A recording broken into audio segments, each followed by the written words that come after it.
Petite question, t'as déjà lu un manuel d'instruction avant de monter un puzzle? Non? Pourquoi?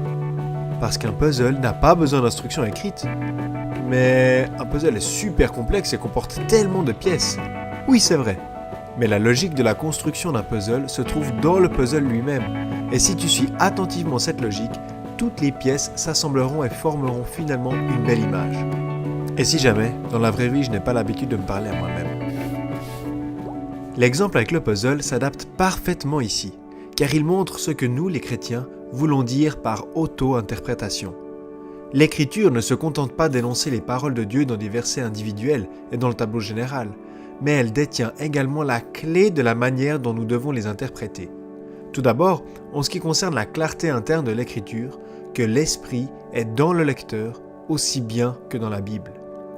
Luther écrit « L'Écriture sainte n'est comprise que par l'Esprit par lequel elle a été écrite, et que l'on ne rencontre nulle part ailleurs de façon plus complète et vivante que dans le texte biblique lui-même qu'il, l'Esprit, a écrit. » D'ailleurs, en ce qui concerne la clarté externe, les Écritures prévoient leur propre interprétation.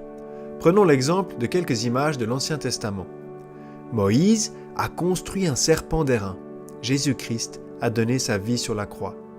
La Bible nous le dit.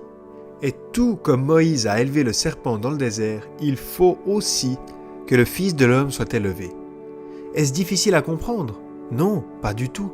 C'est pourquoi Pierre dit « Sachez avant tout qu'aucune prophétie de l'Écriture n'est une affaire d'interprétation personnelle, car ce n'est jamais par une volonté d'homme qu'une prophétie a été apportée, mais c'est poussé par le Saint-Esprit que des hommes ont parlé de la part de Dieu. » Mais il y a des passages difficiles, non? Bien sûr, mais encore une fois, c'est ce que dit l'Écriture elle-même. C'est ce qu'il fait dans toutes les lettres où il parle de ces choses, c'est-à-dire Paul. Il s'y trouve certes des points difficiles à comprendre, et les personnes ignorantes et mal affermies en tordent le sens pour leur propre ruine. Il y a aussi des pièces difficiles dans un puzzle, en particulier celles qui n'ont aucune couleur et qui ne se distinguent pas visuellement des autres pièces. Mais tu ne commences pas à construire ton puzzle avec ces pièces-là. Non, tu commences probablement avec les pièces de coin pour te donner une structure. Dans la Bible, ces pièces d'angle seraient les pièces faciles. Ensuite viennent les pièces latérales. La Bible est de ce fait divisée en vérité de lait et en vérité de viande. À ce sujet, la Confession de Westminster en 1647 dit très justement « Tout dans l'Écriture n'est pas également évident, ni également clair pour tous. Cependant, ce qu'il faut nécessairement connaître, croire et observer en vue du salut est si clairement exposé et révélé dans tel ou tel autre passage de l'Écriture que l'ignorant, et pas seulement l'homme cultivé, peut sans difficulté en acquérir une compréhension suffisante. » Mais maintenant, il y a un deuxième danger dans l'auto-interprétation, à savoir que quelqu'un pourrait penser, puisque l'accès à la Bible est maintenant assez facile, chacun a droit à sa propre interprétation stupide. Par exemple, je crois que Dieu voulait simplement dire « je crois que vous êtes tous assez cool en fait ». Ou encore, Paul ici veut simplement dire « creusez vraiment et Dieu fera le reste ».